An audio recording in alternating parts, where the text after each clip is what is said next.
sight for Augusta University basketball in the 25-26 season. A new look for a new team with a new direction, and all primed and ready to go for what should be a memorable afternoon on Homecoming 2026. The opponent, Middle Georgia, 16-8. Augusta University looking for their 17th victory as well. And two teams just trying to find positioning as they prepare for what should be a fantastic finish in the final two games of the regular season. I'm Charles McNeil, side by side with the Hall of Famer. That's Lynn Carlson. Coach, these two coaches have a lot on the line in these final two games of the season. Yeah, years ago there was a song called Searching by the Coasters, and both these coaches are searching for something entirely different. Coach Steve Rhodes, he's in his first year and he's searching for the caliber of player that he needs to recruit to be competitive and win a Peach Belt Conference title. And with the record he has right now, he's not that far off. So the first time around, different gymnasiums, different towns, this is a learning year for Stephen Rhodes. On the other side, with the Jaguars, Celeste Stewart is searching for what she's been searching for all year, and that's 4 consistent quarters of basketball, because she knows that she's got to win out if she's going to hold on and have a chance at the regional ranking and maintain her spot to get a home game in the Peach Belt Conference postseason tournament. Well, you sized up the coaches. Who are the players to watch? And let's start with Middle Georgia. Yeah, starting off with Middle Georgia, Mariah Jones, 5'2" sophomore point guard from Oakland, Tennessee. The straw that stirs the drink. Jones leads the team in scoring, assists, steals, and free throws made. She can take the defender off the dribble or strip an opposing player for an easy 2. Jones may be a handful for the Jaguar guards to defend. On the other end of the court, we've got Shania Dorsey, the 5'5" freshman from Calhoun, Georgia. Dorsey's been the Jags' lockdown defender as of late. Dorsey's high basketball IQ and ball handling skills will be on display this afternoon. Watch her challenge the Knights guards on both ends of the floor. If she's making three-pointers, it's lights out for the Knights. Oh, gotta love it, and we're so excited to bring this one to you. It's Senior Day as well as Homecoming 2026, and we'll get an opportunity for you to meet the seniors for the Jaguars, as we've got a special way to introduce them to you, and we're looking forward to bringing that to you as well.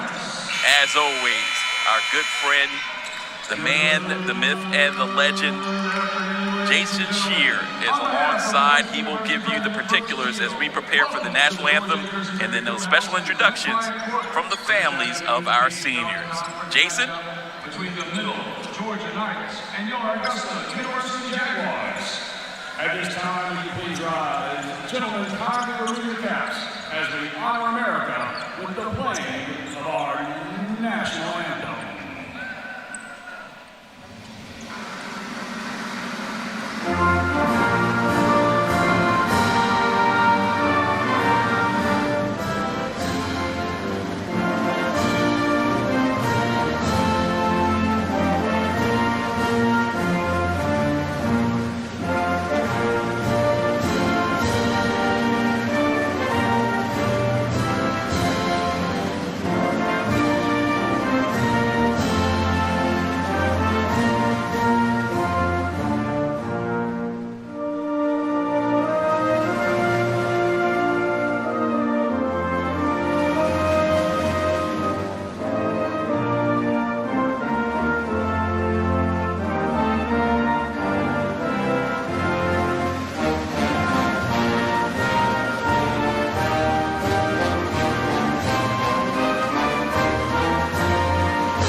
And now, let's be the starters for this afternoon's contest. First, let's welcome our visitors from Middle Georgia. Please welcome, wearing number 23, Kennedy Hawkins. Number 21, Ella Pritchard. Number 20, Ellie Southards. Number 15, Mariah Jones. And number 4 for the Knights, Callie Levine. The head coach of the Knights is Stephen Rhodes. He's assisted by Madison Lowry.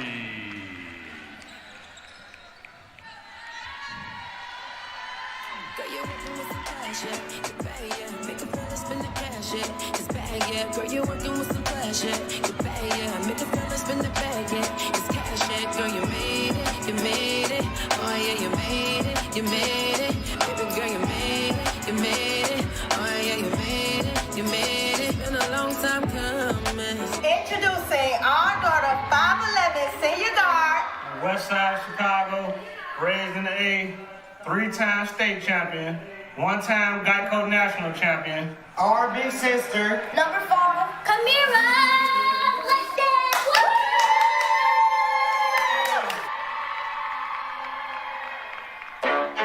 You ready?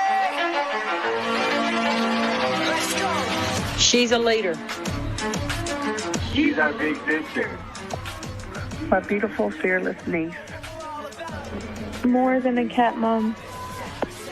She's more than a motorcycle chick. She will always be my baby girl and a loving light in this world. She is fire.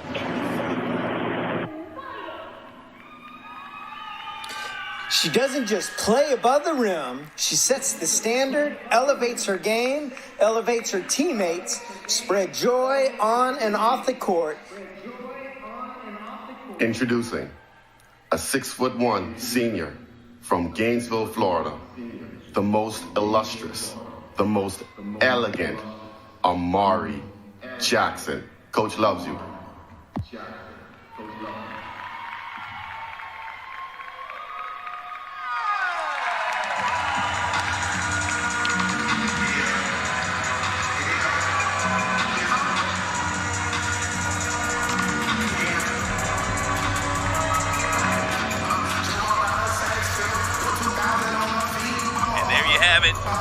The starting unit for Augusta University that includes the 3 seniors, Nadia Byard from Ripon, Georgia, 6-footer, the senior, Chicago's own Kamira Langston, senior, 5'11", from Chi-Town, and Amari Jackson out of Gainesville, Florida, 6'1", been in the program the longest of our 3 seniors in her 3rd campaign with Augusta.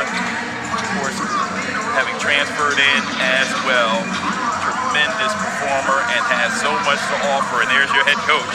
In her 4th season, Celeste Stewart, 3rd season as the full-time head coach. And Coach Stewart off to another tremendous season, 17-8 record, NCAA tournament appearance in the 23-24 campaign, and looking to get back with a win here today against a very tough opponent. Currently the 5th seed, Middle Georgia.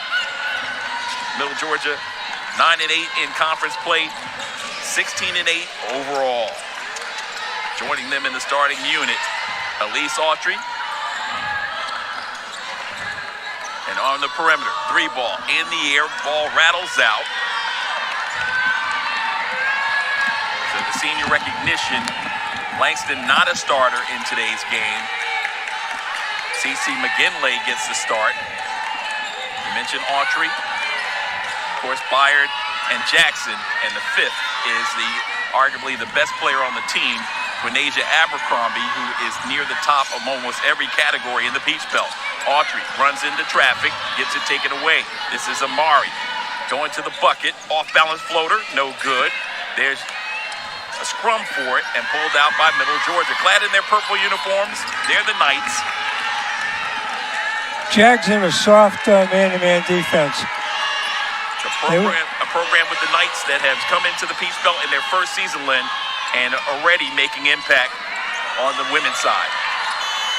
Yeah, they've had a pretty good year. And looking at their statistics, and you're the statistics guy, they've done real well in just about every area except the 3-ball percentage. They have 2 or 3 of their best players seem to have great difficulty from there. And hence, I think that's why Stewart's man-to-man defense is soft, and they're going to challenge him to take the outside shot and see if Stephen, coach, comes back for the Knights with some three-ball specialists. Referees had a quick conference. Lead official will go over and tell Coach Rhodes, Stephen Rhodes, the head coach of Middle Georgia. The Knights will get a look at him, give you a little bit of his history, as Lynn has already alluded to, guy who's had a lot of success on the Division I level. There's the pass to Jackson. Now fired. You see the full starting unit for the Jags. We touched on them, but the one to watch is our featured player coming off the bench, Shania Dorsey. Foul.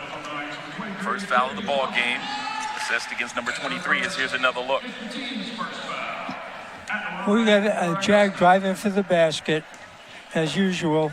Amari Jackson trying to assert herself early, and probably has shown the greatest improvement of any player on the Jaguar team this year from the beginning of the season to currently.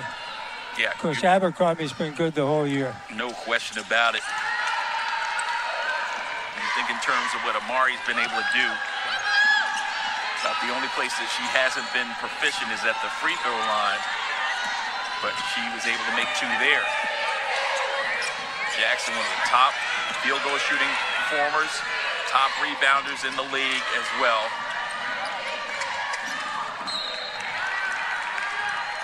She deflects that one out of bounds. Really coming to her own this year, Coach, in terms of Amari Jackson and what she's able to do on the offensive end. So we get a chance to take a look at Middle Georgia starters. The straw that stirs the drink is on the left-hand side. That's their point guard. She comes around the curl, gets the basketball, drives hard to the rack, and dumps it off inside for an easy bucket. She makes her presence felt on that one.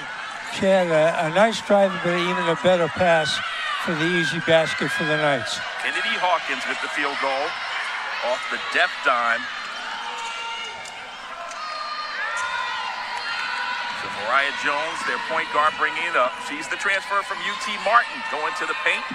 Volume scorer and shooter leads the team in scoring with 11-point-a-game average, 3.9 rebounds, 4 assists, and 2 steals.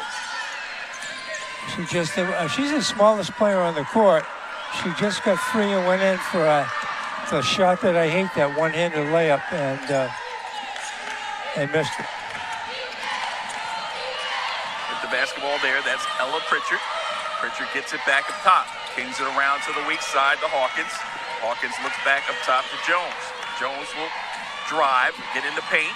Shot clock down inside of 8, loses control of the basketball. Elise Autry keeps it into the hands of Byard, and now the Jaguars have numbers. They got a 5-on-3 if they hustle. Pulling up from way downtown, and it gets wedged. Well, they did take advantage of the numerical mismatch then. They had a 5-on-3, which meant somebody was going to be all alone within 2 or 3 feet from the basket. And instead, the Jags jacked it up from the three-point area. She was open, but one more pass or 2 more passes, and somebody's going to get a layup. Here comes the 1-2-2 trap. Let's see if it's soft or a hard trap.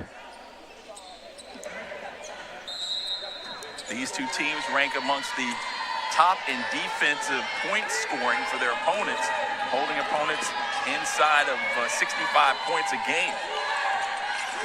From the perimeter, there's the dribble drive to the bucket with the right hand.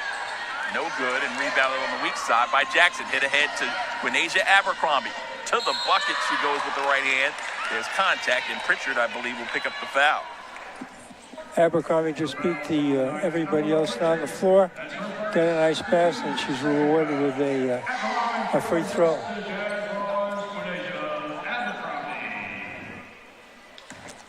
That's the athleticism that you're used to seeing out of Quinasia Abercrombie, who steps to the line. We talked about her proficiency. She's the leading scorer for the Jaguars, coming in 15 points, 7 rebounds, 2 assists. Had a high point scoring contest this season against Converse, where she scored 26 points 83% from the line as she buries a pair. The best all-around game that I've seen her play this year was the victory over at Aiken, because there were a lot of ladies on the floor that were athletic as well and tall, if not taller than her. And she was an absolute beast on the boards. She was tremendous. Going down the stretch, she got every rebound. Mimi Poe with the left hand. Freshman out of Barcelona, Spain. She misfired on the layup attempt. Down the other end, Amari Jackson had the ball deflected away. Barcelona, Spain, the two best pro teams in Spain are Real Madrid and Barcelona. Gesundheit.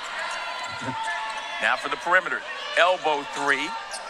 That's Shania Dorsey off the bench quickly. And then Jackson with the cleanup. What makes Jackson different than the other bigs is she can put the ball on the floor.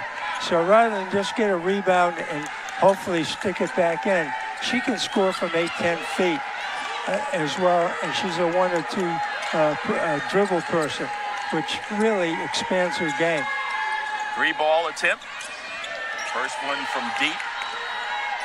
No good. Off the right hand of Fogley. Good help defense. Good help defense by the Jags on there.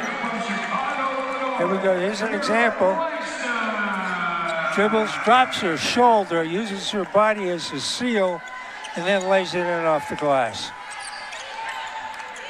Now we got a little fake pressure from the Lady Knights here. Langston, mentioned her earlier, the senior out of Chicago.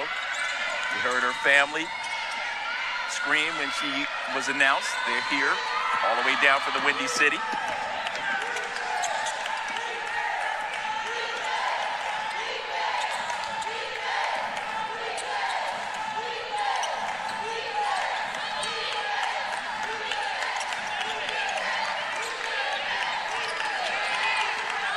Now searching for offense with Jones on the bench.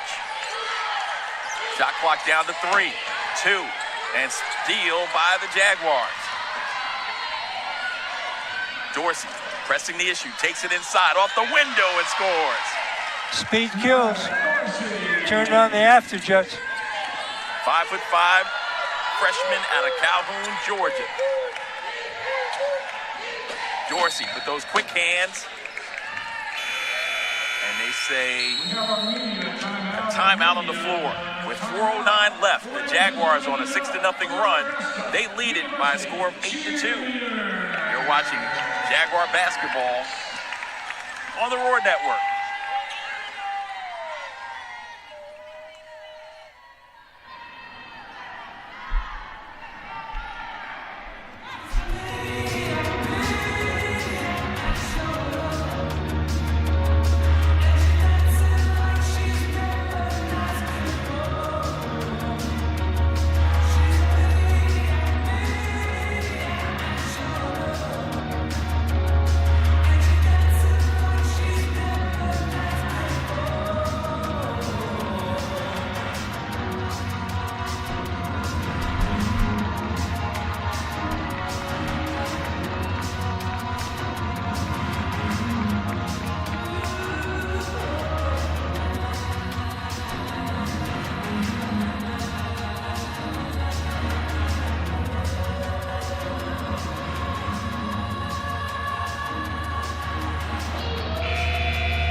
You know, with the type of defense that the Jaguars are playing, they're kind of challenging them to take and make a three-point shot, and they haven't been able to do it so far because they want to keep their best player, Mariah, from penetrating and making something happen. Off the inbounds, gorgeous pass and an easy bucket inside, going up over the top.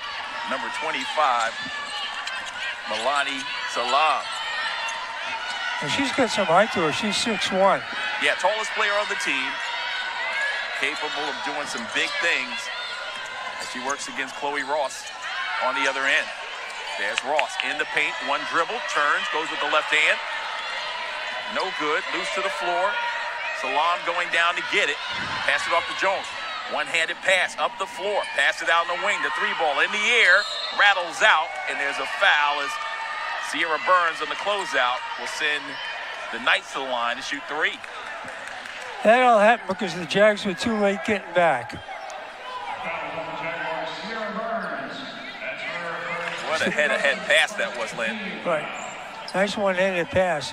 But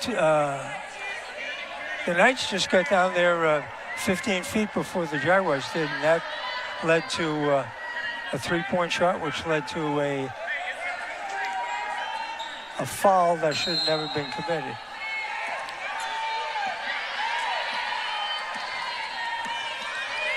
But there's some strategy out there to you. So you got a player at 5'2" in Jones. Would you put pressure, like trap her, double team her? No, because I think the initial idea of playing a soft man-to-man to keep her from penetrating, that's theoretically that's the right thing to do, but they couldn't stop her. So now they've gone to a zone, which is entirely geared to pack it in and keep her from penetrating. So what they're going to say is, if you're going to beat us, you're going to have to make a three-point shot. And heretofore, they haven't been able to make one. And their yearly statistics, they're not a good three-point shooting team. They have two players on their team that can shoot three-pointers, and then everybody else is a drive and dish player. Hawkins at the line for her second, and she knocks that one home as well. So a 4-0 run cuts the 6-point lead down to 2. And Jaguars feeling pressure. Dorsey brings it across, gets it in the hands of Autry. They've got Burns on the right wing. Ross and Langston with the double high post. Autry had Ross wide open, didn't get it to her. Now the shot clock is down to 10. Pull-up jump shot. Dorsey on the way, no good. Ross tries to run it down, but taken out of there by Jones. She speeds to the front court, takes it to the paint, now kicks it on the wing. Back up top, wide open look from deep. Rattles out, rebounded, pulled down by Burns. That's the shot they wanted to take. And with Chloe and Langston and Burnsy out there, you've got a team that's not particularly fast going from one end of the floor to the other. Chloe Ross bottled up and a steal.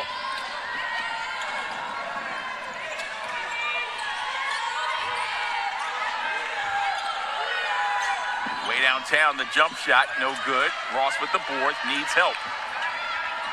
And you can see why they want him to take the three-point shot. Yeah, they pull it up quickly. Part of what Coach Rhodes likes to do is get shots up inside of 10 seconds. A volume shooting team, although they have not shot it that proficiently. Burns lost control of the basketball. Ball deflected. Burns wanted a foul on that drive. Well, Kirsten Fogler is a three-ball specialist. They're going to try to get the ball in her hands. And Ellie Southard is also a three-ball specialist. And speaking of three-ball specialists, this one has become one. Shania Dorsey just knocked down number 25 of the season. So Dorsey, who had a career-high 20 points against Georgia Southwestern, averaging 7 points, 2 rebounds, an assist, and a steal, knocks down a triple to extend the Jaguar lead back to 5, but only for a moment as the lefty layup goes up and down for Poe. That was a real nice cut by the Lady Knights right down the middle of the zone. Weak side back person didn't step in and help and got an unobstructed shot.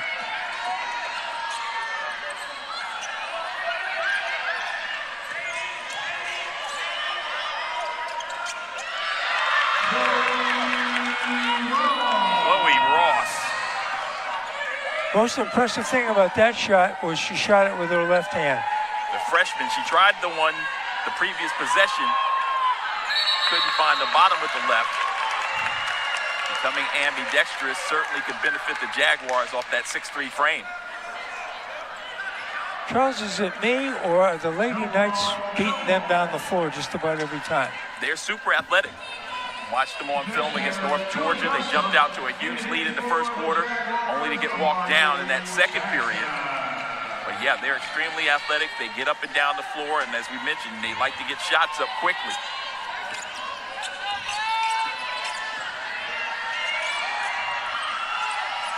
Final minute of the opening quarter play. Is Jackson back on the floor? She's triple teamed.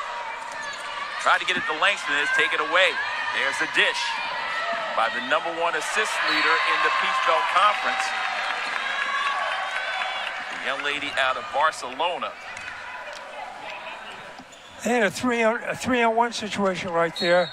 But Autry comes in and plays pretty good defense. This is Poe. He can handle and distribute.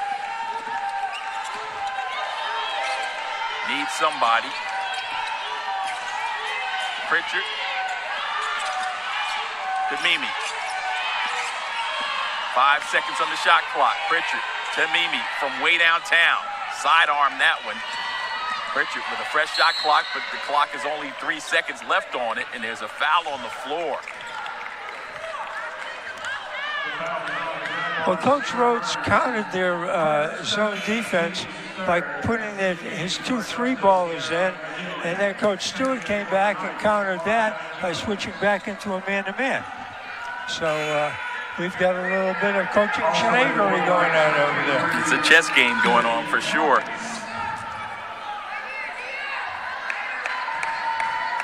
So the chess match continues. 3 seconds remaining in the opening quarter.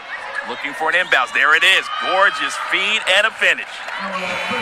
Ella Pritchard with the bucket. The 6-footer out of Minnesota gets them on the board and cuts the deficit to 3. We played 10 minutes inside of the Christenberry Fieldhouse, the home of the Jaguars on senior night and also homecoming 2026, and the Jaguars lead it by 3. Stay tuned for much more exciting basketball action right after this on the Roar Network.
So far, the defensive scheme of making them take 3-pointers has been very effective.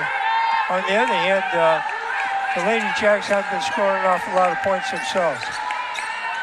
Jones came up short, armed that one. Deja Abercrombie back on the floor, working on a 2-on-4 break, so she slows it up.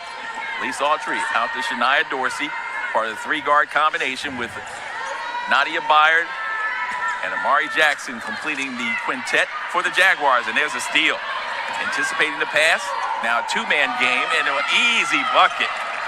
Since run to perfection. Well executed. Early pass, quick pass, late pass for a layup. Well done. Well done by the Knights. That's the junior out of Florence, Alabama. Kennedy Hawkins on the board again. So Hawkins leading the way in scoring with 6. Jaguars' leading scorer is Shania Dorsey, our featured player, with 5.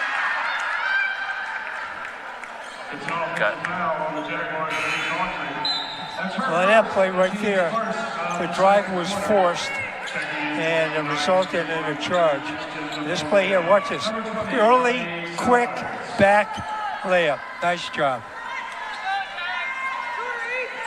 You get the separation, it makes it easy for the return feed once the defender moves their hips. It's done. So Mariah Jones outside finding Salam. Now they work the triangle. Dump it down low, over the top. Shot no good. Pulled out of the hands of Jackson. You don't see that every day. And an easy bucket for Kennedy Hawkins. She's the second leading scorer. She looked good on that one. Not only did she make a great retrieve, but she followed up with a stick back as well. She's on her way to her season average here in the first few minutes of the first half of this contest. The transfer from Calhoun Community College, averaging 10 points, 10 rebounds. That's number 1 in the Peach Belt Conference. So she's used to putting her hands on the basketball around the hoop as she looks to get another rebound there. Instead, it deflects to her teammate, Foglia. You know, the Jags just have to get back quicker because their engine is going to get back every time. Mariah Jones is going to fly down the floor, and she's got a couple of wings that can fly. And if they don't get back, this could be an interesting outcome for the Jaguars. We've already had our share of interesting outcomes for the Jaguars this season, Lynn. We don't need any more. Absolutely not. Especially right now, the Jaguars currently in the 4th place position. Finding themselves, that helps us right there. In the 3rd place position, find themselves behind USC Beaufort. 2 games lead in the loss column. The Jaguars need to win these final 2. So they've got this contest and the one against the 4th seed, North Georgia, if the activities were to end today. This could be a preview of the quarterfinal round of the Peach Belt Conference tournament should Middle Georgia win and remain in the 5th spot, which they look pretty much destined to do at 9-8. Best case scenario for them, they win 11 games. The Jaguars already have 12 in conference, so they can't jump over the Jags to get that 4th place slot. As that turnaround turns out to be pure, easy jump shot by Foglia out of Latham, New York. And she's one of their shooters, and in their zone trap, they're not guarding the 3. Earlier, you notice somebody cut right down the lane for a layup. So you gotta, when you're playing a zone defense, you have to keep the ball out of the middle. It's a 6-0 run on the part of Middle Georgia to take the lead. Jaguars have yet to score in the opening 2 minutes and 40 seconds of this second quarter. And Celeste Stewart having a conversation with her team as the Jaguar dance team entertains the fans here on Senior Day and Homecoming 2026.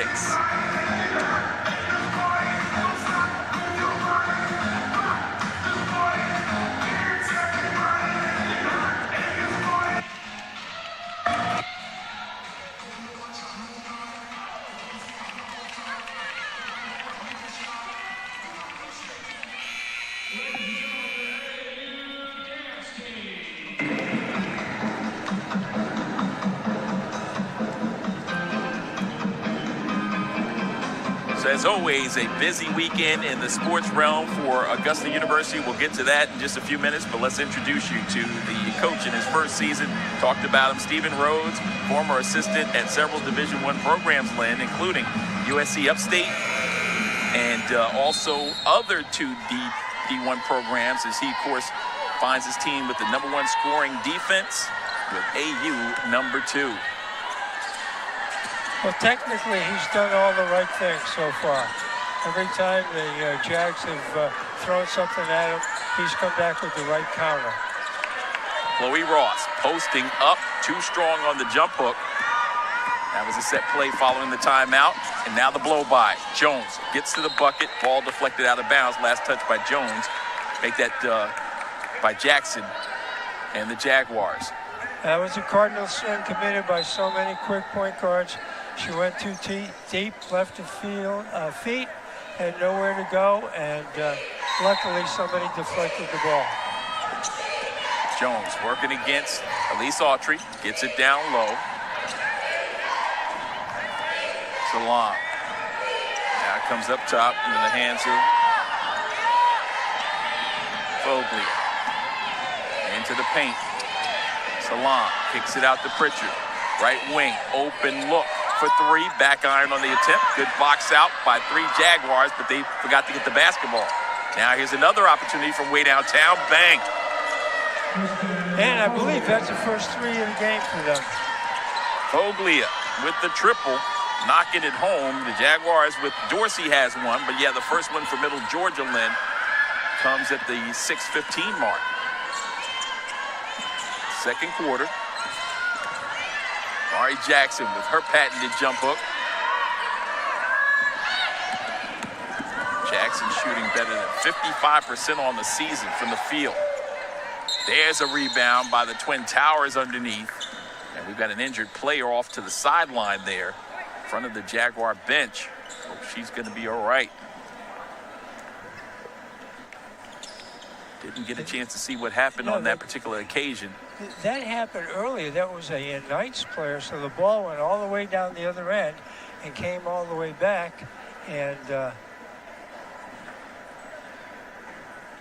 so if we want to see what happened, we'd have to have a replay on the previous offensive possession by the Lady Knights. Let's see.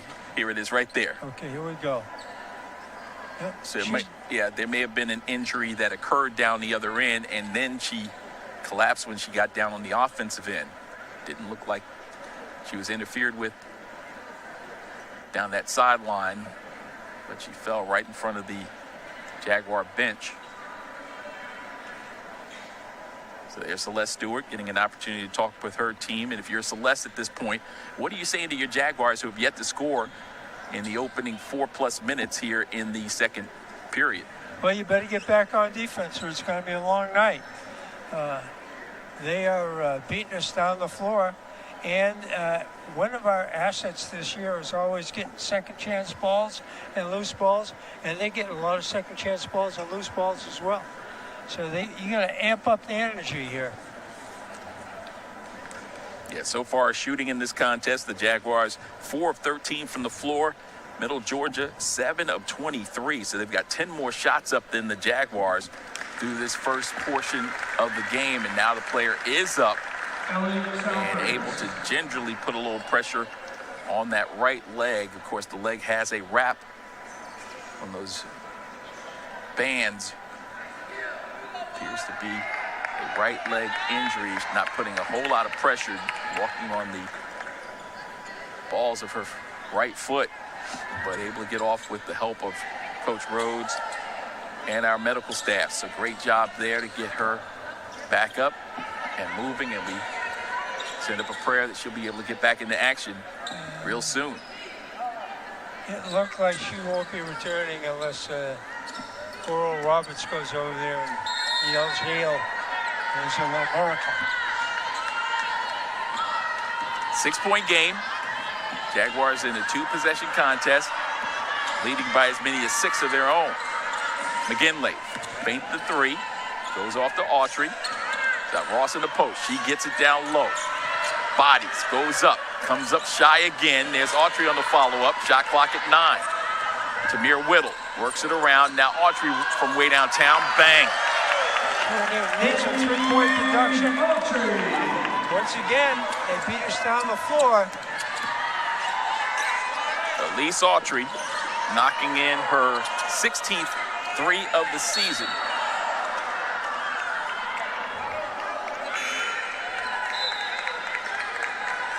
Has not been her focal point to shoot a lot of threes. Checking back in for Nice. Jaguars, the senior. Lines your hips up, a good shot. And against our trap, they're running, like in North Carolina offense, they're running 2 forwards deep. First of all, you got to have some forwards that can run. So once they beat the initial trap, there's a long pass, and it's always a 3-on-2 on the offensive end. The receiver of the first pass may not get the shot, but the one who gets the second pass is getting a shot. Fortunately, the Lady Knights haven't been able to make the outside shot. 5 minutes and 10 seconds remaining, opening half. Jaguars down by 3. There's a deflection into the Jaguar bench. Elise Autry playing on both ends of the floor.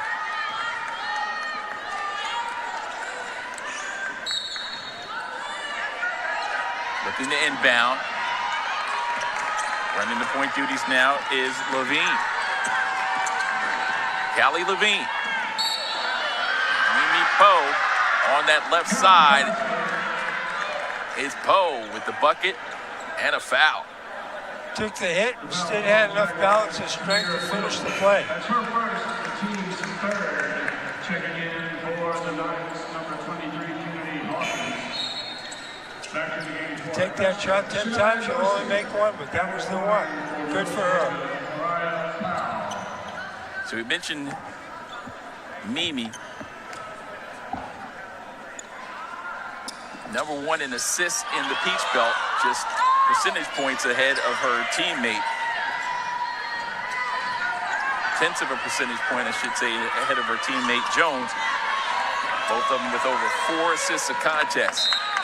So they are a team that knows the importance of sharing is caring. Now Jones comes in. Lady Knights with an unforced error, then that pass into the post is a difficult one.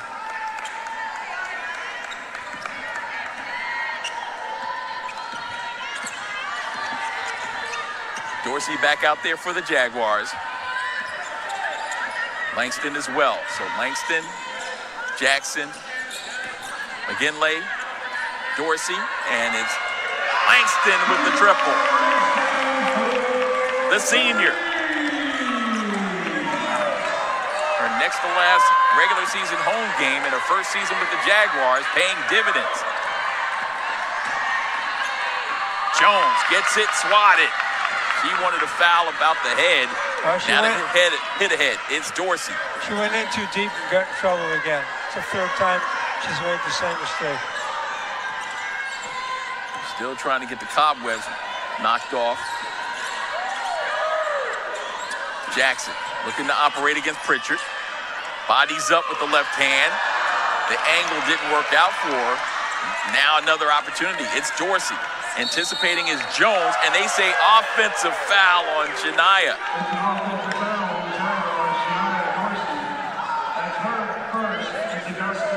Gotta see that one again. Baseline. Oh yeah, extended the arm and the elbow. You gotta hit the person with your shoulder and your lats.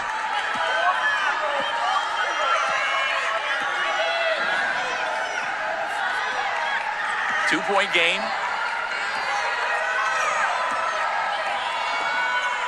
Working it into the corner.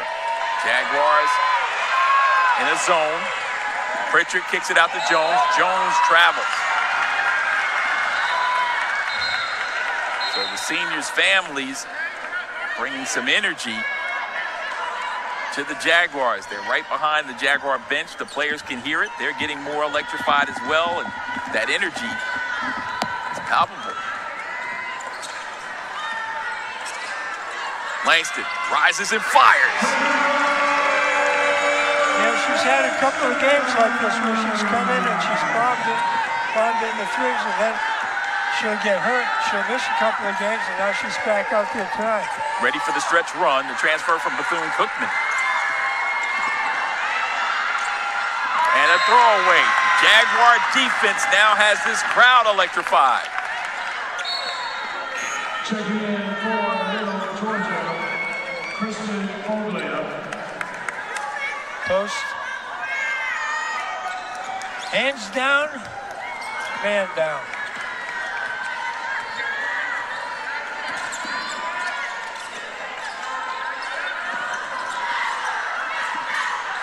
High ball screen.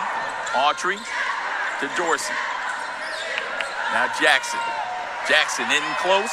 Another missed layup by the Jags. Langston tries to keep it alive. She does. Now Autry outside. Driving and kicking. McGinley wide open for three. McGinley is the Lady Jags designated three-point bombs away person. She comes through and hits one there. 5'7" junior. The transfer from CCBC, getting it done as the Community College of Baltimore County. She scrambles to keep it alive, as she does. Shot clock at 9. Middle Georgia may not recognize it. The coach is yelling, but now Jones will drive inside. Could have got a foul call. None. Instead, the ball is loose, picked up. Didn't need to get the shot up that quickly. Still plenty of time on the shot clock. But she drew contact and will head to the line. It's a nice drive, a kick out to the outside, has her feet set, nothing but string music.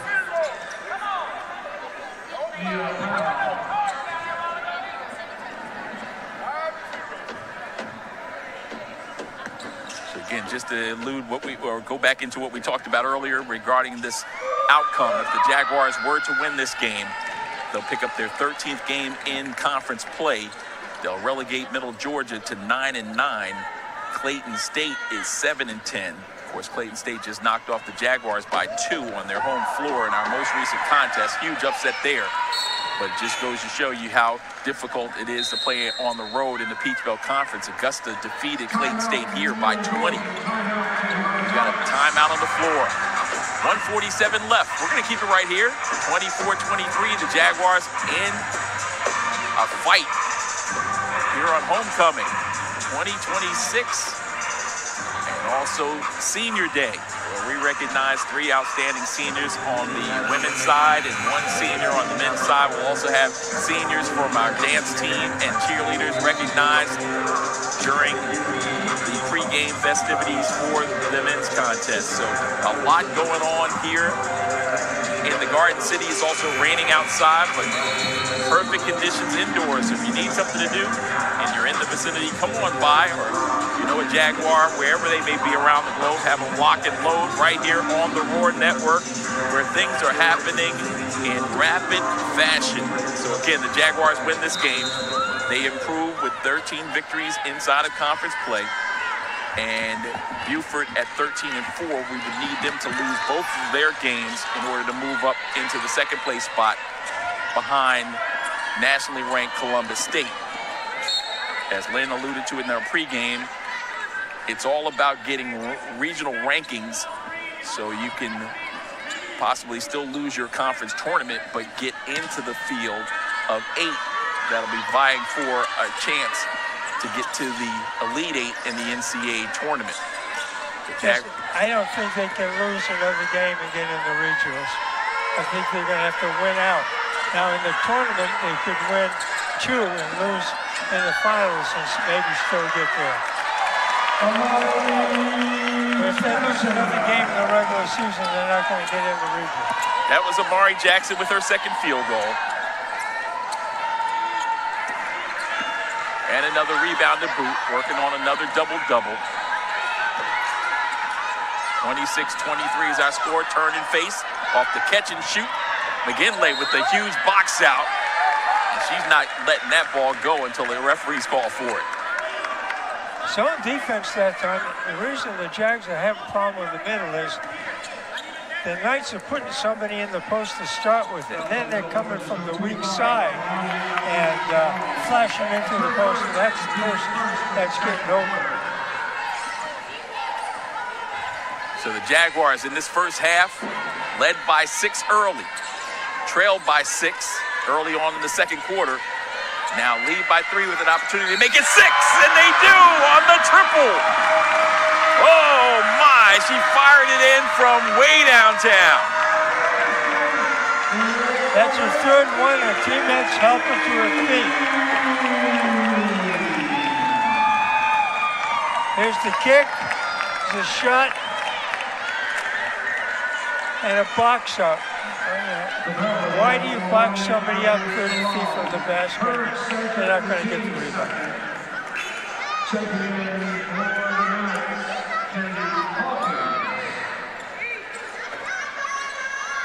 I guess the reason you box him out, Coach, is because you don't want your coach looking at you and say, they got the long rebound. The ball came back out. The person, and you know this being a shooter that you were, who knows where the ball's going better than the shooter? That would be a real long rebound. Yeah.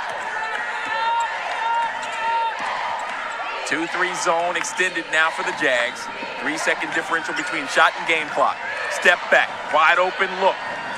Side rim with that one, rebounded by Jackson. Now the hit ahead with 12 seconds left. Dorsey ahead of the field. Shania. Now they're turning the tables a little bit, and they're beating the Knights down the floor. Shania now with 7. McGinley with the steal, and that'll do it. So defensive effort on the part of the Jaguars. Gets Les Stewart clapping on the sidelines.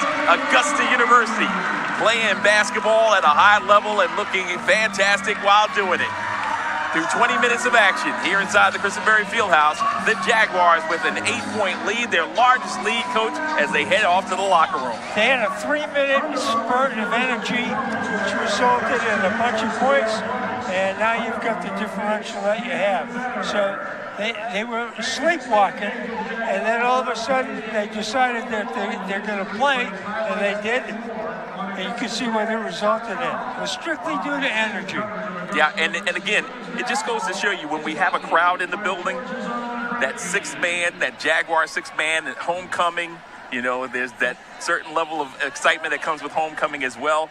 You see folks you hadn't seen in a while if you're the coaching staff for these players, many of which we talked about at the beginning of the season. 10 new players on this roster, and they came together quickly to the tune of 17 victories overall and a chance at another 20-win season. Well, when you get the fans involved, it amps up everything. And that's why when you go on the road, many times a team that you beat handily at home, you have a 3 or 4 point victory on the road, or you get beat on the road. And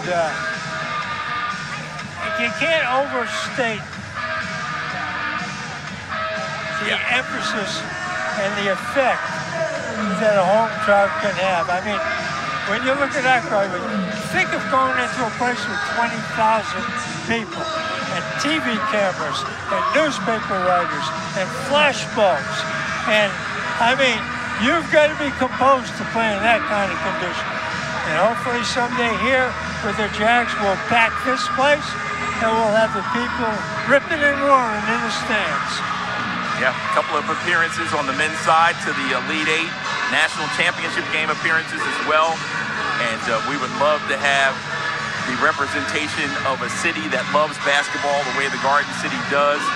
On the high school level, we've seen it time and time again. Every year it seems like there's teams either winning, but certainly competing for state championships. And we'd love to have that fan base come and support your hometown college that's doing great things athletically and academically.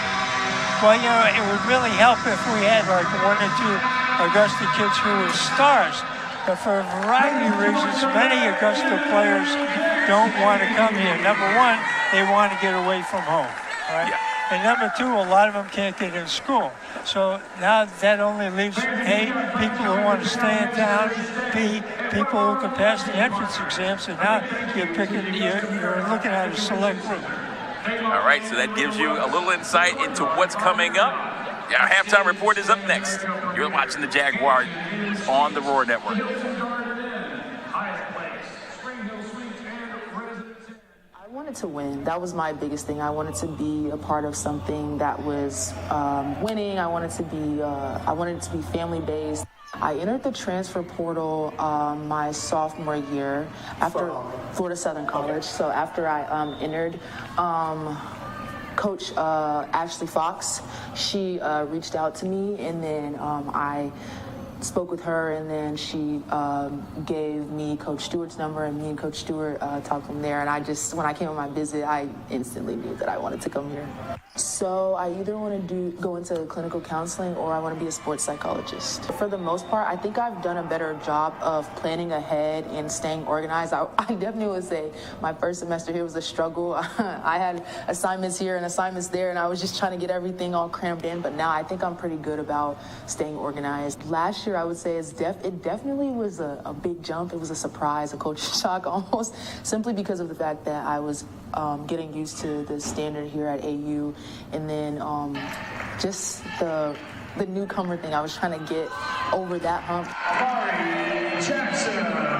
I had a stress reaction, so it's like something right before a stress fracture. So I had I want to say it was like this big, and it was just right on the side of my shin. I thought I was gonna have to redshirt. I was really scared. Whenever I went to the doctors, they had answers, but it wasn't a definite answer. It was always like a okay, but, and me, I'm like, this is my senior year. Like, I want to play okay, but like, what's the time frame? What's the time frame? With us having 10 newcomers on the team, I definitely think that I have stepped up, and I'm continuing to step up in being a leader and that returner. I see so much growth. I feel like I'm much more confident. I want to say last year and years prior, I was more like back to the basket and a more defensive threat, but I feel like I've balanced both. We have so many different pieces, like offensively, defensively, like I feel like we're unguardable. I really feel like we're gonna win the conference. Great opportunity for you to learn more about Amari Jackson, one of our shining stars this season. Get a chance to see the Jaguar cheerleaders as well, as we are all set and ready to bring you the halftime report, your Jaguar halftime report. They're up by 8 points, Lynn, and in a game that has been back and forth throughout. Well, early on it was very evenly played. Augusta got off to an early lead because the Lady Knights couldn't make an outside shot. And then all of a sudden, the Knights turned their offense into overdrive, and for about 10 minutes or so, they just constantly beat us down the floor. And they were scoring that way. Then we went into a zone. They had a nice little rotation into the middle of our zone defense, and that hurt us. Then Celeste called a timeout. I think personally she read him the riot act. She said, "Hey, if you don't get your feet in gear here," I almost said the B word, and get back on defense, it's going to be a long night. And they started getting back. They created some turnovers. The crowd got into it. Langston came in and bagged in 3 threes, and the next thing you know, the Jags are up by 8 points. Yippee. Well, again, you've been around these parts for quite some time. Middle Georgia College, and its other names along the way, Middle Georgia University now. The series history between these two teams, and of course we know about the matchup here today. It's the second meeting in recent memory because, of course, the Jaguars, we talked about, the addition of Middle Georgia coming into the league, but when they were an NAIA team, and prior to that when they played in the NJCAA as well, I'm sure there might have been some opportunity for AU and this Middle Georgia University to get together. Well, the first time that I coached here in the 60s and 70s, that's 1960s and 70s, they were a junior college team, and occasionally I would go down there and look at a player that we might want to recruit. However, when we got into, when they were NAIA, DIP was mainly recruiting high school players. Everything has changed now with the portal and the NIL money. The high school kids are getting killed on this. Many high school kids who were recruited in the past are not being recruited now because all the Division I teams are opting for Division II players, and then Division II coaches are opting for Division I players that are transferring down because they're not good enough to play on the one level. So age, everybody's recruiting age and experience right now, and high school kids are getting killed by this. It's not right. Just not right. Well, here we are looking at our Players of the Week in the Peach Belt Conference, and as you can see, a repeat winner back-to-back weeks means that this North Georgia team that we'll face to close out the regular season is bringing in a stick with Avery Jones as the back-to-back Peach Belt Conference Player of the Week. Wow.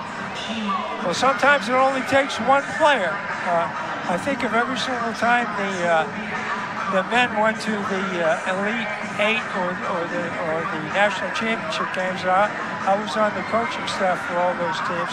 We had one guy that was just better than everybody else. And when things started to go down the toilet, we said we put it on his back and he'd win the game for us.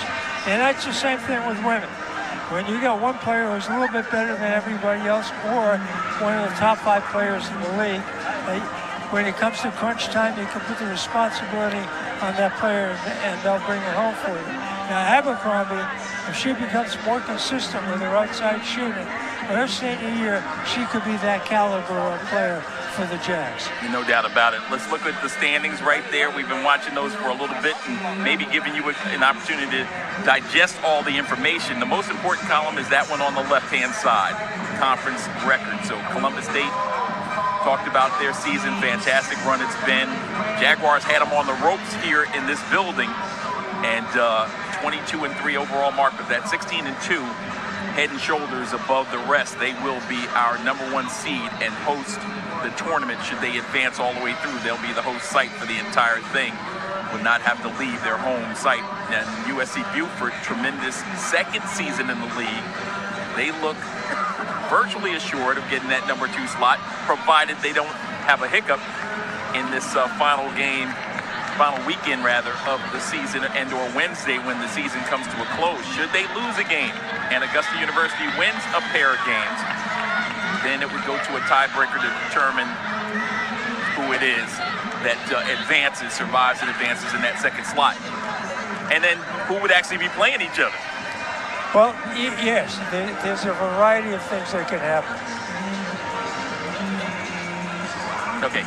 Yes, there's a variety of things that can happen, and it's all dependent on who beats who.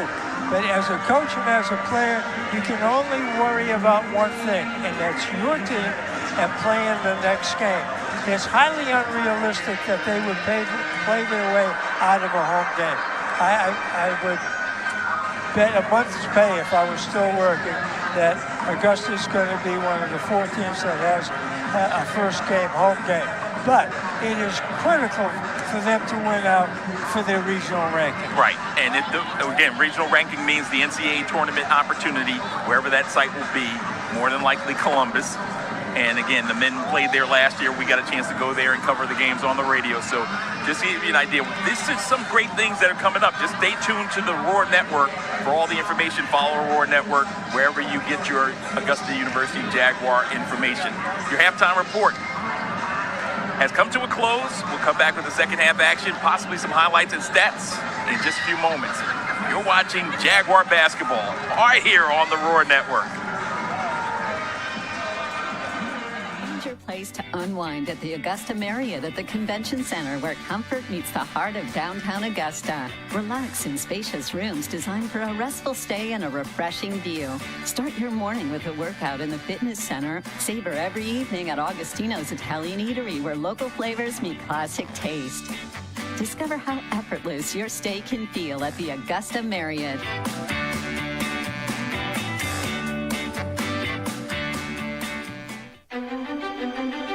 Discover unparalleled event spaces at the Augusta Marriott in Augusta, Georgia. From intimate boardrooms to expansive conference halls, our versatile venues cater to every occasion. With dozens of modern, flexible rooms, state-of-the-art amenities, and dedicated event staff, we ensure your meetings, conventions, or celebrations are seamless and unforgettable. Host your next event at Augusta Marriott.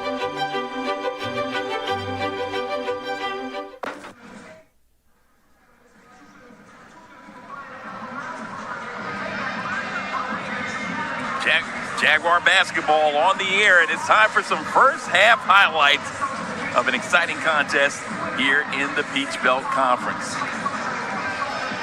Early on, 'Phoenix down the floor. The Lady Knights are getting in there and making additions and getting nice, easy layups. That was a nice cut through the Augusta zone defense. Good rebound and a stick back. And it was kind of even Steven, and the Knights even took the lead. And it was all because they were getting down the floor and they were getting some spacing. Then we came back. Once again, Dorsey goes to the hoop, her feet going low to Chloe. She uses her left hand, knocks it in, and outside three, bangs it home. We're shooting. In fact, that's the difference in the game right now. We've made a whole bunch of threes, and they're like 1 for a zillion from the three-point line. And that's been the difference in the score. And that brings the crowd. Yeah, that brings the crowd into it and gets everybody excited. As we get a chance to take a look at the first half numbers. Lynn, you already alluded to the three-point shooting by the Jaguars. 5 of 9. One of the best first half three-point shooting performances of the season, peaking at just the right time, knocking down free throws as well, and most importantly than any of that, the Jaguars cutting down on their turnovers. Remember, they were on the road recently, 29 turnovers in a game, and that's not going to get you a win. Well, I think one of the reasons that they haven't made any turnovers is, number one, their guards haven't gone too deep, which they've had the problem of doing so in the past.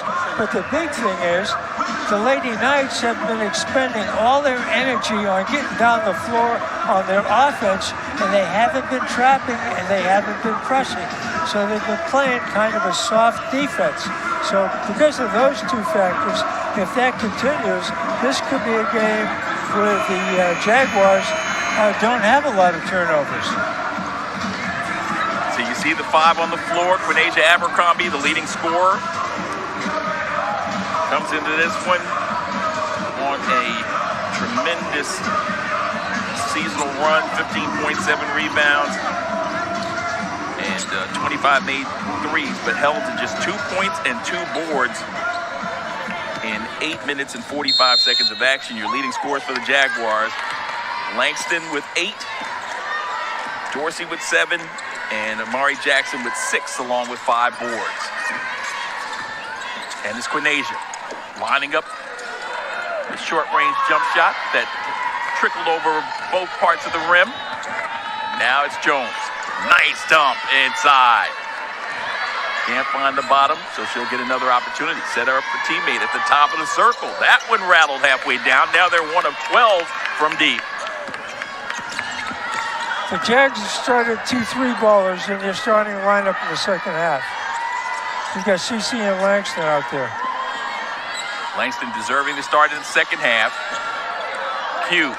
She heard you, Lynn, tried to line up the 3-ball, halfway down and popped out. So both teams trying the 3-ball. Look at that excellent passing, but it didn't result in a bucket.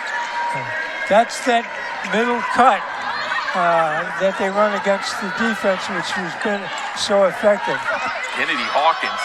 And there's Elise Autry with her second triple of the ball game. Elise now with 17 made threes on the season. Jags killing them from the 3-point line. Nice look. And again, Hawkins too strong. Langston, cross-court pass. Q, why not? Elise flying in there, and there's contact against Hawkins. And they say no foul, just the deflection out of bounds. Coach Rhodes wanted the foul as we get another look. Just line it up and fire.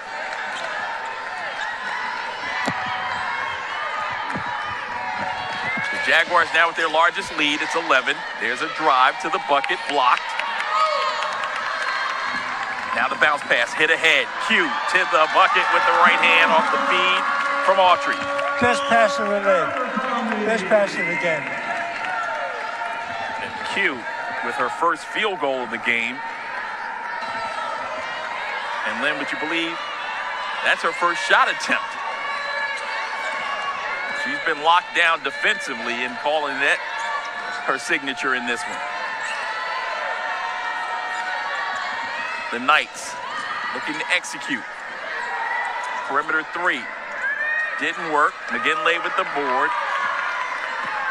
Well, the inability to shoot from the outside has just killed the Knights. Just killed it.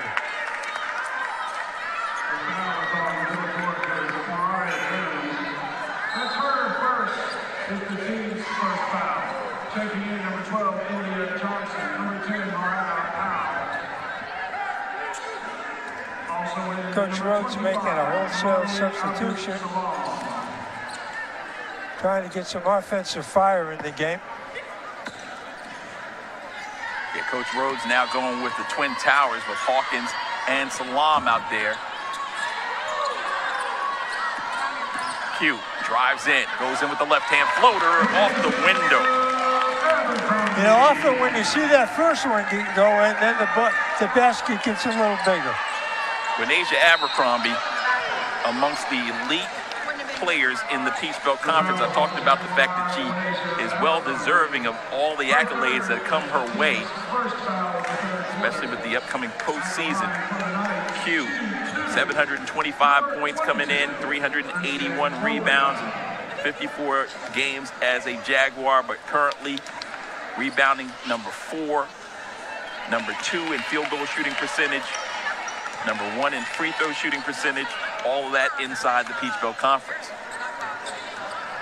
This offseason, she needs to shoot about 100 threes every day and about 115 footers every day.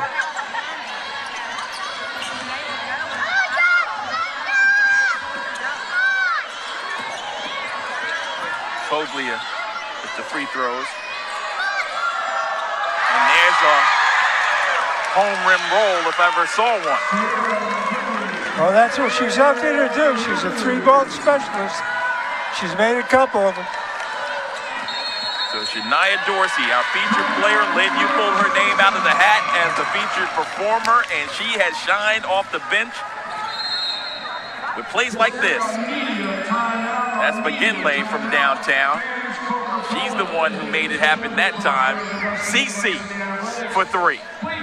So 41-24, the Jaguars lead is 17, the largest it's been all night. And after the game that was played earlier this season by these two teams, it wasn't long ago when the Jaguars and Middle Georgia faced one another, January 3rd to be exact, in Cochran, Georgia. Renasia Abercrombie had 17 points, Nadia Byard with 12, and Augusta able to hold on for a 53-47 victory. And in today's game, homecoming 2026, the Jaguars currently shooting 4 of 7 in the third period. Middle Georgia 0 for 6. Overall from the field, 0 for 2 from distance.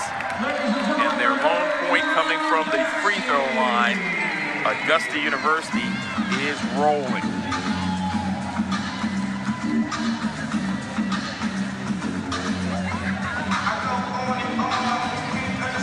So the senior night, or should I say senior day, with family and friends in attendance. Amari Jackson getting her flowers. Got a little baby in there catching some C's. It's a long day. And a lot of travel as well for the family that came up from Gainesville. Well, it's raining on the outside, and for the last 8 or 9 minutes, it's been raining 3 balls for the Lady Jags.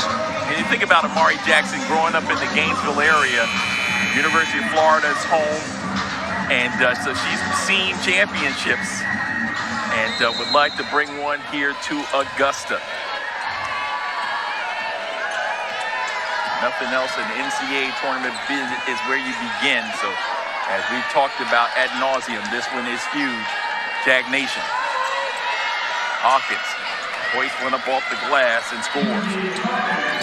They've had plenty of opportunities on passing, particularly great passes from Mariah Jones, but they've missed them all. And that one they put down. CC, catch and shoot. Jackson off her fingertips, pulled in by Hawkins. Running the floor is Salam. She gets it in the post, or at least intended that way, and holding her down was Amari Jackson, who will pick up the foul. Amari Jackson. That's her first, the team's second foul. It's a sideline break. Tough pass.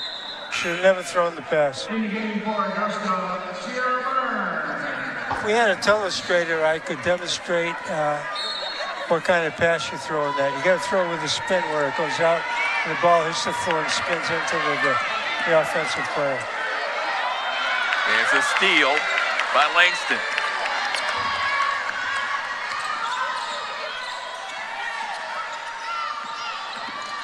Kamira, catch and shoot. Langston's on fire. Langston pulling up from way downtown and says bang. Third made triple of the game for Langston. That one rattles off. Langston deflects it in the hands of Jackson.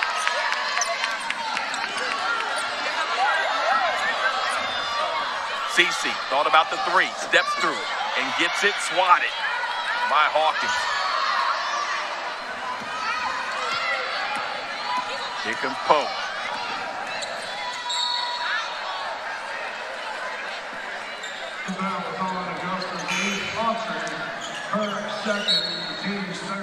You were talking early about Amari Jackson growing up in Gainesville, Florida, and watching Florida play.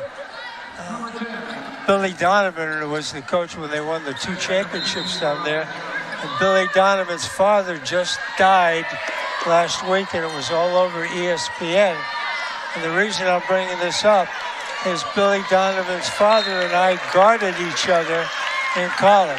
He was the captain of Boston College. And so that was when Billy was just a gleam in his eye.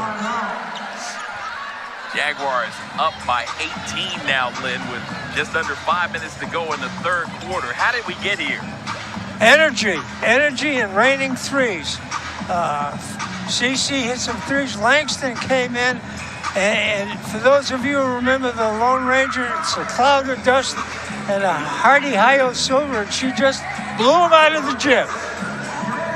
Now the key in the whole thing is there's still 15 minutes left in the contest, just under 15 minutes left in the contest. The Jaguars have had some difficulty in the fourth period, and they need to hold on to the same momentum, not slow their roll. And we look at the numbers quarter by quarter. Jaguars scoring 407 points in the first quarter all season long, 405 in the second quarter, 418 in the third quarter. But in that fourth period, the Jaguars have only scored 376 points, and their opponents, conversely, have scored in the 300s through the first 3 quarters. But in the fourth quarter, they've scored better than 400 points, 419 to be exact. Well, they made a ton of turnovers in the fourth quarter. So what Celeste is looking for in this game as they go into the fourth quarter in a couple of minutes is clock management, ball control, no turnovers, good shot selection. It's not going to make a whole heck of a lot of difference in this game maybe, but in the games to come, it could be the difference between winning and losing. Amir Langston on senior day, 11 points, a rebound, and a steal. Amari Jackson said, not so fast, my friend. I got to get the scoring column as well. I've got 8 now, along with 7 rebounds. We talked about the possibility of double-double. It seems to be more and more apparent as Amari getting on the board, and now the Jaguars off the turnover. Jackson operating, and she gets shoved down, hits the floor hard.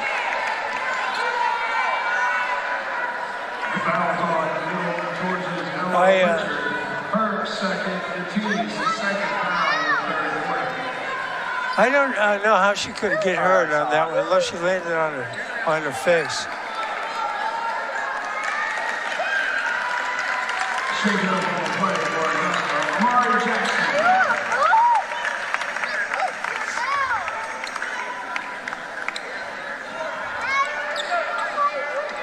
So Amari Jackson heads to the line.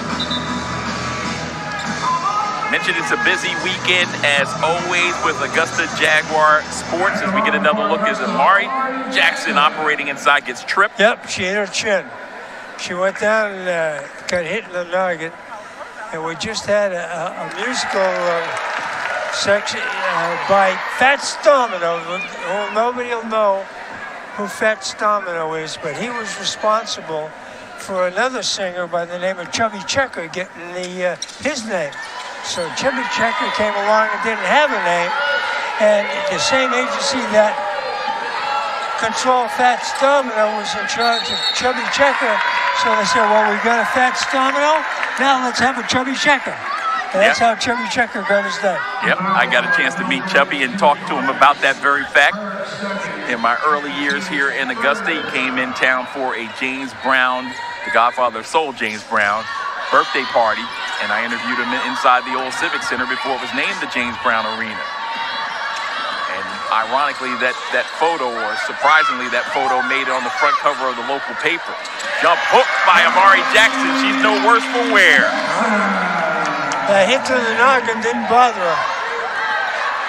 Got knocked off her moorings for a moment, but bounced back. Now 23-point lead for the Jags, by far their biggest of the game. Going to a zone, going to make them shoot from the outside, which has been their Achilles tendon all along. All right, little collision. Sierra Burns picking up the foul. That's number 3 on her. For AU, that's their 4th. Is now the senior Nadia Byard returns after a lengthy rest. And she takes out the senior, Jamira Langston. Fans up in the Windy City and those here in attendance giving Jamira a loud round of applause. Jones. Nice move. Sophomore out of Oakland, Tennessee. Quick move by Jones, and there was no defensive help.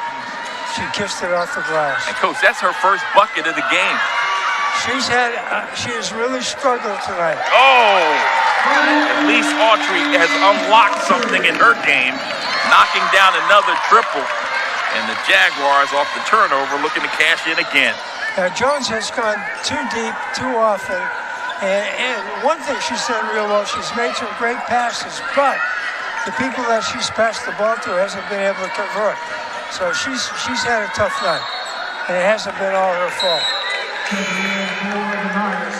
But she's the smallest player on the court, and when you get against taller players, you got to stop about 8-10 feet from the basket and either throw the pocket pass or take a shot. You can't go underneath against good people. They're going to swat it away, and maybe knock you on your keister as well.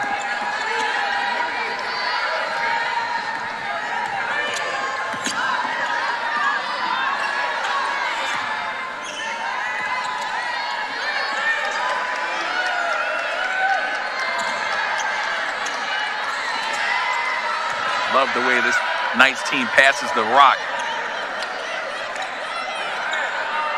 Even when they're falling out of bounds, they find the open man. Well coached.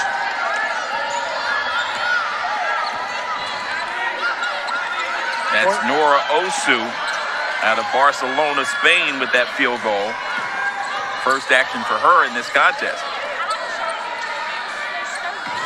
Quinasia goes to the floor with it, tries to call timeout. Let's see if the officials give it to her. Instead, they say held ball, possession arrow in favor of Middle Georgia. So, ladies and gentlemen, I want to let you know that the Jaguars are in action in other sports outside of basketball. Of course, we got the second game of our twin bill coming up here on the Roar Network between Middle Georgia and Augusta University, 2 teams that have struggled this season in Peach Belt Conference play. But on the diamond, it is AU under direction of Chris Howell, 4-0 in the Peach Belt Conference, taking on USC Beaufort. That game taking place today. First pitch was at noon. And after winning 12-5 in Bluffton last night, the Jaguars rebounded with a 7-3 victory here today. So the final game of the 3-game set is scheduled for 1 p.m. And you can watch it on the Peach Belt Sports Network. Jaguars baseball returns home on Friday this coming Friday at 6 p.m. to begin a 3-game weekend set against Georgia Southwestern State. It's all part of the largest homestand of the season, 6-game homestand. So get your tickets and make sure you come on out and support Jaguar baseball. You'll be glad you did. They've had a decent start to the season as well.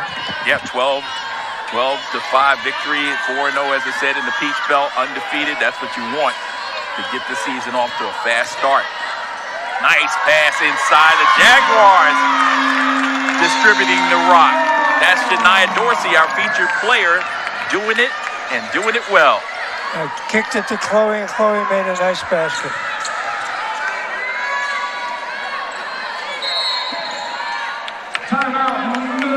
We've got a timeout by Middle Georgia. It comes at the 57-second mark. Allows us to talk a little bit about the softball program after this highlight. Pivot move, right hand. Fake left, went right, went over the left shoulder. Here we go, straight at the basket. Something that you young players should look at. Always lean into your defensive man when you shoot. Never fade away. That way there, if you miss the shot, you have a good chance of being called for the foul. So, ladies and gentlemen, once again, baseball doing extremely well. Our softball program is rocking and rolling as well in the direction of Melissa Brocado. Squad is riding a 2-game win streak, anxious to take the field following a doubleheader rainout yesterday versus North Greenville. Tomorrow they'll wrap up their homecoming weekend with a pair of games versus Coker University. The first pitch is set for 1 p.m. right here at Jaguar Field. So if you're in the area hanging out during homecoming weekend, come on over and support our softball program. It's your last chance to see the Jags at home before they travel for a 6-game road trip to Erskine, Mount Olive, and Barton College. Gonna get a 3-second call there. As far as the world of golf is concerned, Augusta University golf team, both men and women, will be in action. The men will be in New Orleans. The Big Easy taking care of business Monday and Tuesday. The women's team in Jacksonville also Monday and Tuesday. It's North Florida's event. Of course, inclement weather pushing that event back a little bit, but looking forward to all of that and supporting our area teams as they participate. If you're in that vicinity of Jacksonville or New Orleans, please, Jaguar Nation, go out and show some love for your Jaguar golf teams. Chloe Ross. A lot of times when you drive deep like that, even if you make a good pass, there's not enough space for the person, the big you throw it to get a shot off. That's why it's critical that the furthest you should go is at the where the PBC is printed on the floor, and then make a decision what you're going to do right there. If I can take that a little bit further, when I was a kid, after my senior year, I wait for this highlights to go over. Yep. Had a little technical snafu on that one, but nonetheless, you saw Q line up that final second 3 as 3/4 are in the books from the Christenberry Fieldhouse. T-shirts are flying, and the Jaguar fans are loving it. Jaguars up by 24 on the Roar Network.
University basketball on the air for you as we begin the fourth and final period of this one. Augusta in complete control. Their largest advantage is right now at 24 points. They lead Middle Georgia, who came in with a 9-8 record. The Jaguars looking for win number 13 in Peach Belt Conference play, number 18 overall. Jones, right at the free throw line. She has been completely bottled up, their leading scorer, and there's Dorsey with the steal. Our featured player floats in for two. Turnovers out front will kill you because they always result in a basket. So Shania Dorsey handling business and doing big things. The freshman. Steal goes in.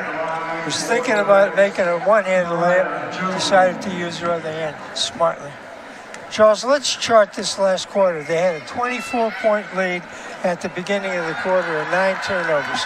Let's see how many turnovers they had at the end of the quarter and what the lead differential is, and then we can see if it's been a successful quarter for them. And part of that adjustment that coaches make throughout the season, Lynn, in terms of you lose a game in the waning seconds, or really waning minutes, as Jaguars did not score down the stretch in that contest at Clayton State in our most recent game Wednesday. Jones can't find the bottom. Over the top it appeared, but instead they say on the floor is the foul. The foul is on Augusta. Shania Dorsey, her second, Augusta. Foglia.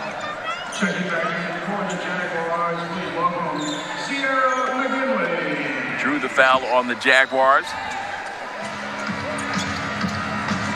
Elise Autry picking up number 3. Barton doing some double duty, playing and getting the sweat off the floor. Good for her.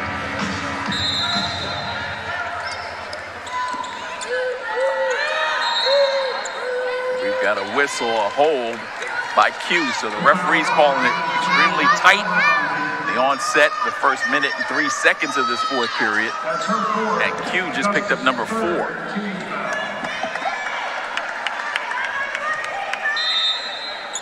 That's another factor in this game. Can Q stay on the floor for the remaining 8:57? Jones turns the corner, and now we've got an offensive foul against the Knights. Must have been a screen somewhere. It's the team's first of the fourth quarter.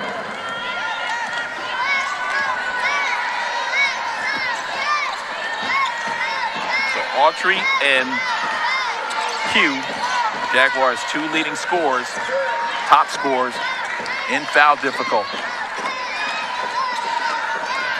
Driving hard to the rack, layup is up and down. She drove with anger that time. Janasia Abercrombie now 3 of 8 from the floor. She's got 8 points. Now for the 3-ball answer. Now we got another foul in the painted area. The foul is on the Jaguars, Sierra McGinley. Her second, Augusta's 4th team foul. Checking in for the Knights. Watch her go. She's going hard on this. Seals her with her shoulder and her lats. That's the difference between using your forearm and your hands to get free. And again, the difference of a freshman in Dorsey, who did that earlier, and a sophomore who's more experienced. Elise Autry running up the sidelines with the basketball. Went to either hand, now tries to dump it off too low. And now it's a turnover. Back the other way, Jones cross court. Extra pass. The 3-pointer on the way, too strong. So inability to knock down threes. They were 0 for 3 from distance in that third period for Middle Georgia. That also helped to extend the lead. And Celeste Stewart has seen enough as she pounds her chalkboard. She's going to have a conversation with their Jaguar team. And I know exactly what she's saying right now. Why are we playing so quick? Why did we force that drive? Why did we make that pass? We've got almost a 30-point lead. This is a Achilles tendon quarter. Ball, remember, clock management, ball control, no turnovers. She's not thinking about winning this game. She's thinking about winning the next game and the next game. 23-7 was the run in that third quarter for the Jaguars to help extend that lead. And what a tremendous run it was. Augusta University looking forward to what is to come. The Jaguars right around the corner for their next contest. The final game of the regular season following this one is this coming Wednesday. And Lynn and I will have all the action for you. The pageantry in the front. It's North Georgia. The opponent coming in, a thorn in our side over the years that was yanked cleanly for a victory on the road at North Georgia up in Dahlonega. The Jaguars did that earlier this season, so they've got the confidence. We know they have the ability, and they've proven themselves in that 76-68 victory when Elise Autry went off with 24 points. And again, Amari Jackson, another 12-rebound performance. You know, going back to the men's team, the two best games they played this year have been on the road, which is an anomaly. Well, this Jaguar team has already knocked off two nationally ranked opponents this season. So they have the capability of getting it done. It's just that consistency. And again, we go back to the fact, as much as we'd love for them to be as cohesive as they possibly can be, it's 10 new members on this team from a year ago. Dribble drive. The three constants from last season, well, really, I guess four. Sierra Burns, who has rebuilt her game. Amari Jackson, Elise Autry, and Quinasia Abercrombie. And two of those are sophomores. I think the score being what it is, I believe that Middle Georgia is going to go to the free throw line an awful lot this quarter. Yeah, we're already over the limit. As in the Jags, only one team fouled for Middle Georgia, so they'll be shooting on from all contact here on out. Jones missed the first, but she makes the second one.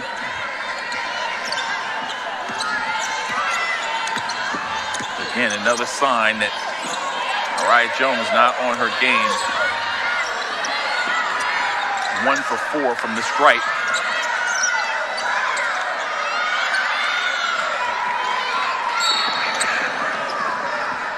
Collision. Fight still remains in this Knights team. Not going to roll over in this remaining 7 minutes. Yeah.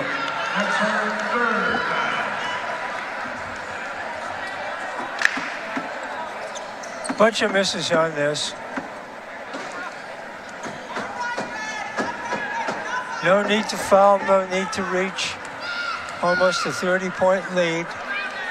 That's what we talk about being smart in the fourth quarter. There was nothing to be gained by that. The reach in the backcourt. Yes.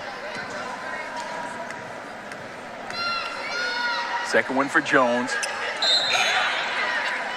We touched on the fact that she's a University of Tennessee Martin transfer. 11 points, 3.9 rebounds, 4 assists a game, second in the conference, and 2 steals a contest, but only shoots 59% from the free throw line. Only a sophomore, and there's a steal. She's off to the races. Dorsey's lightning quick, and she gets back defensively and goes hard to get the block, but she got contact as well on the foul. We'll send Jones back to the line. Well, Lynn, you're pathetic. Here we go again.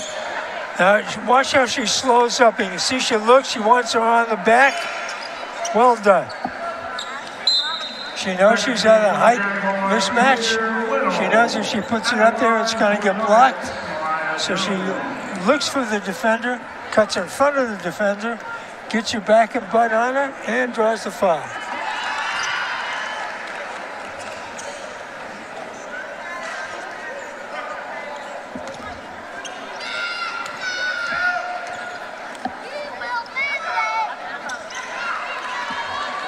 Jones getting on a roll at the free throw line.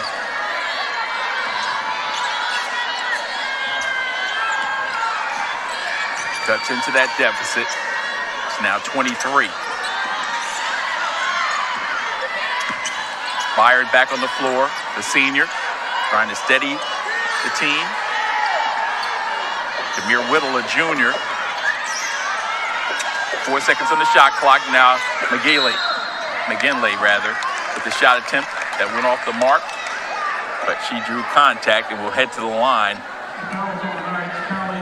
In that experience of McGinley coming over from the JUCO circuit.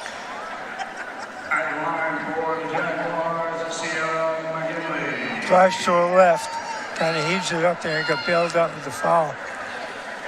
The best thing about that possession is they used a lot of the clock.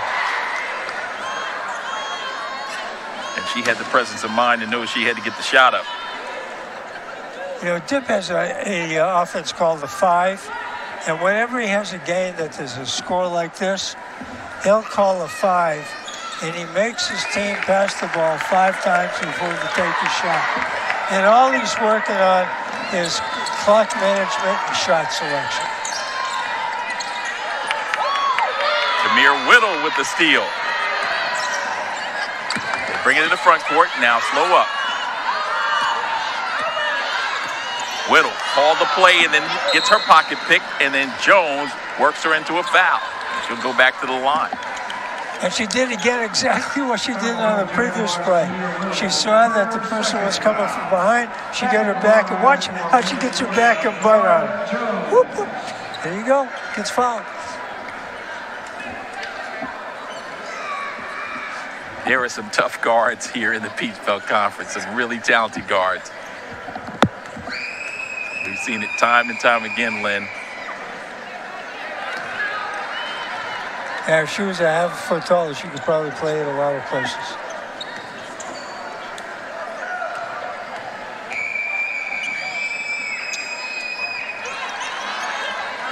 She's on a roll at the free throw line. Start off this contest 0 for 2, and there's another steal. Burns gets her pocket pick this time.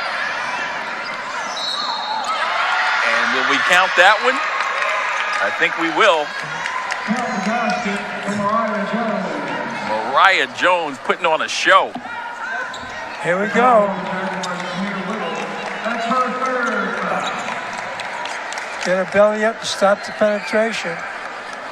There's 2 things we're keeping track of. There's 24 and 9. 24 points and 9 turnovers. I would guess they're at about 13 turnovers already. So. Checking in for the Niners, Osu back in the game for the Jaguars. Osu returns. I think the Lady Knights are just going to live at the free throw line for the rest of the game, but it's going to be too little too late.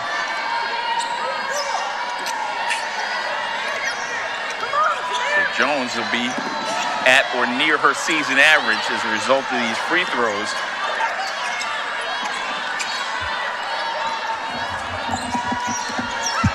He was held scoreless in the first half. Turn and face and knock it home. Amari Jackson. For Jackson, that's her 5th field goal. She's got 13. Solid game. We've got Samira Langston with the career high. There's Jones. So Jones just her 2nd field goal. Well, that basket gets real big when you're 20 points behind. Now you need to make her work on the defensive end. She's gasping for air. Get it down low. Oh, nice follow by Byard. Nadia. Griffin, Georgia. She's on the board. Transfer from App State, had 19 against Columbus State earlier this season, averaging 4 points and 4 rebounds. Jaguars in that zone, triple teaming Jones. Don't want to foul her, and they don't. They take it away. Held on to it too long. Now she'll try to get it back, Lynn. I think she's tired right now. Yeah, she's winded. Look how far she backed off Whittle. Who's not really a threat to shoot, especially not with 15 on the shot clock. That's Q. Q operating with the left hand.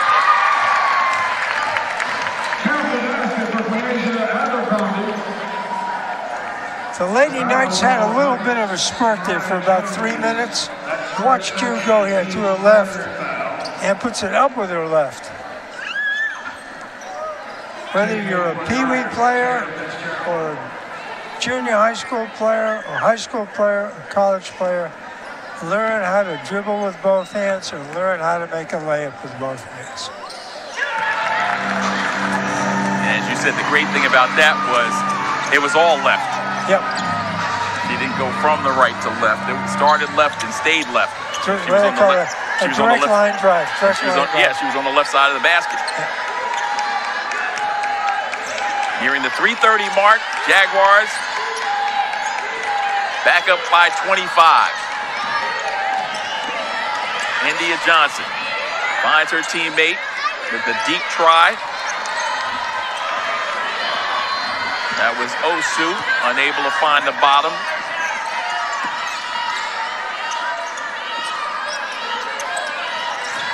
Amari, automatic. What's her nickname, Lynn? If they keep on playing, Miss Efficiency, if they keep on playing behind her and they keep going to her, she'll end up with over 20 points usually because they can't let a good player catch the ball 6 inches from the basket.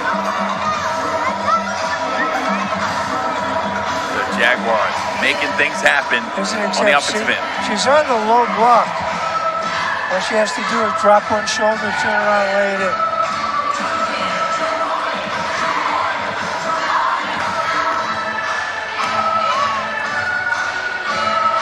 Jags have pushed the lead out now again. They're stretching it out, getting up to towards 30-point mark.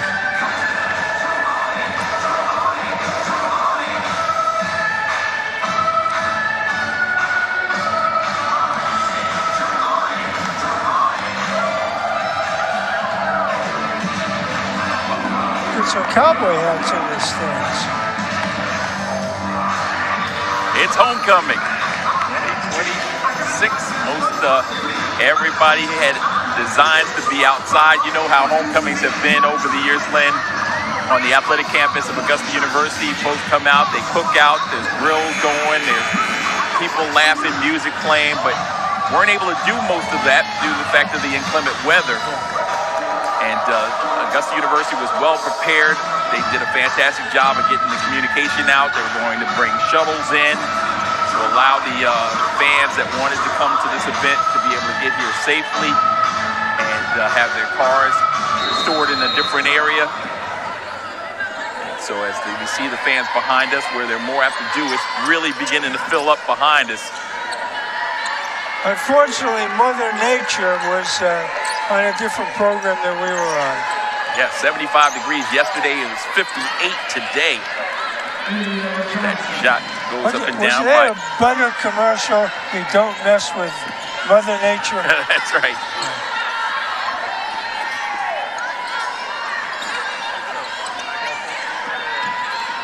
Still 25-point advantage. And there's Jackson. A rare miss for Jackson. This is Johnson. Osu. Bounce pass into the post. Like I said, I love the way they pass the ball on the interior. And they move on the interior. Right. They don't just post up and stay there. They'll post up and then they'll sprint to a spot and somebody else will slash in there. So I think Coach Rhodes is going to have a good future here. He's going to recruit maybe some bigger players, and he'll be just fine.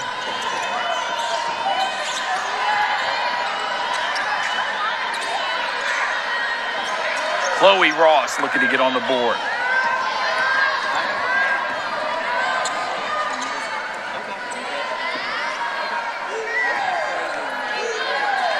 Johnson, Lowry. Back to Johnson. She'll pull up. Catch and shoot, no. Rebound by Quinasia. Autry back on the floor. In foul difficulty. Q on the floor with 4 herself.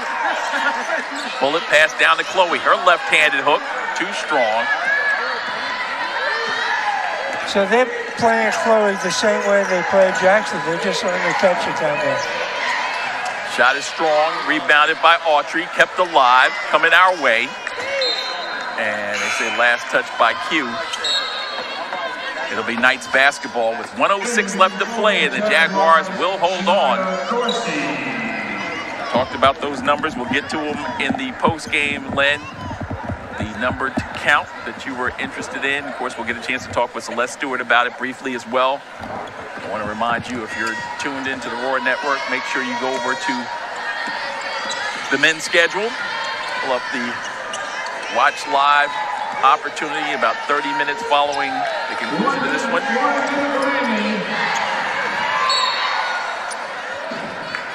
Really a little bit sooner than that because we've got some special festivities set for you.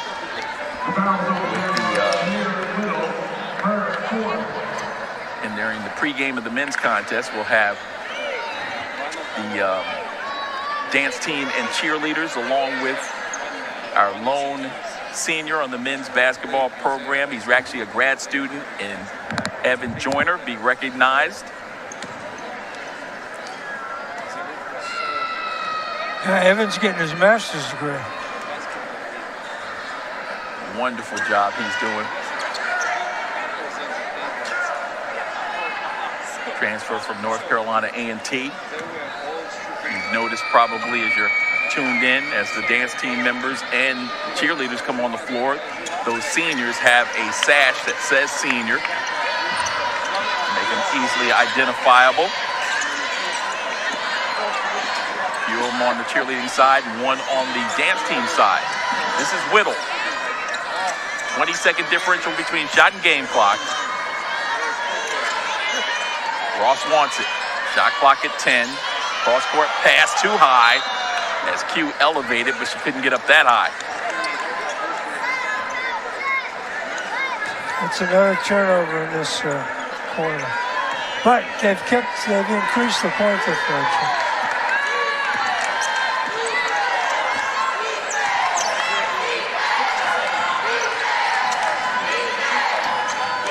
Johnson in the paint, deflected away. Now Burns has it. Osu guarding Burns, who has to bring it across, and now she does, and will dribble out the clock. The Jaguars with 3 seconds, 2 seconds, 1 second, and that will do it. Augusta University picks up win number 18 of the season. They're now 13-6 in the Peach Belt Conference, 10-4 on their home floor with one more game remaining. And they are victorious on this homecoming 2026 and senior day in grand fashion over the 5th seed if the tournament were to begin today. Middle Georgia, your final score, Augusta University 69, Middle Georgia 44. And Coach, I'll tell you what, I am so excited for Coach Celeste Stewart and her talented team that they rebounded after the loss to Clayton State and were able to get on the positive side with a victory here at home.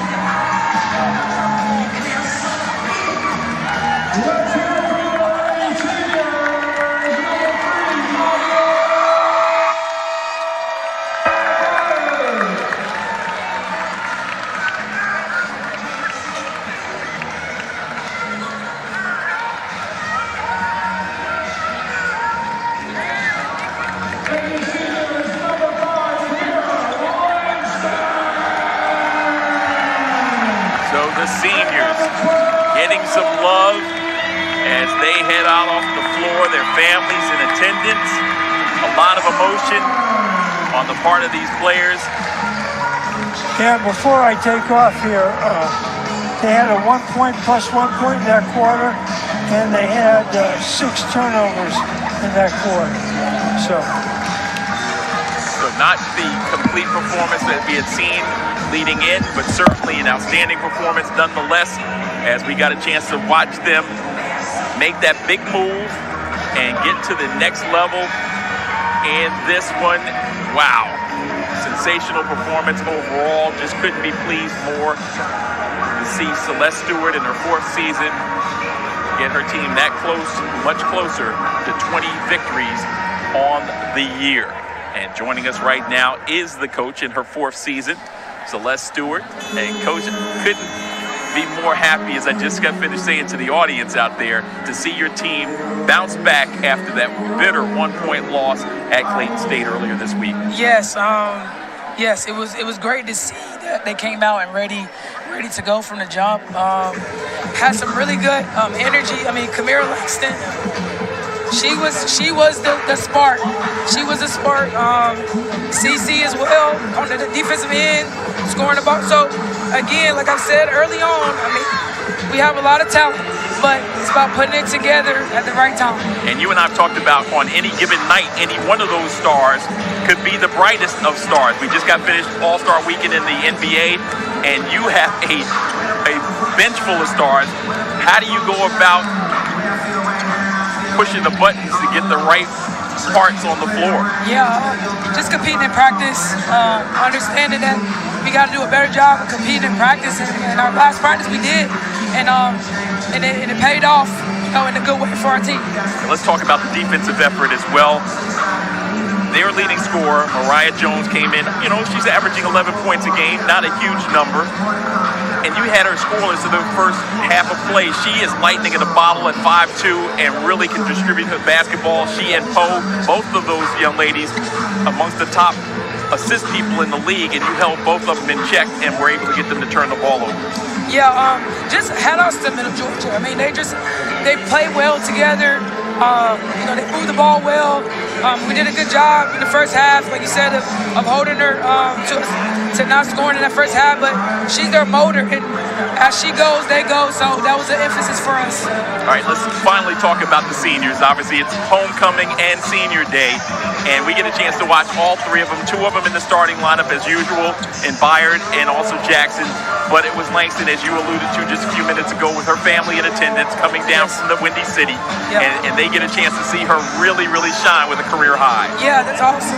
I'm so happy for her. I'm so happy for her. She's been, just steady through the course of the season.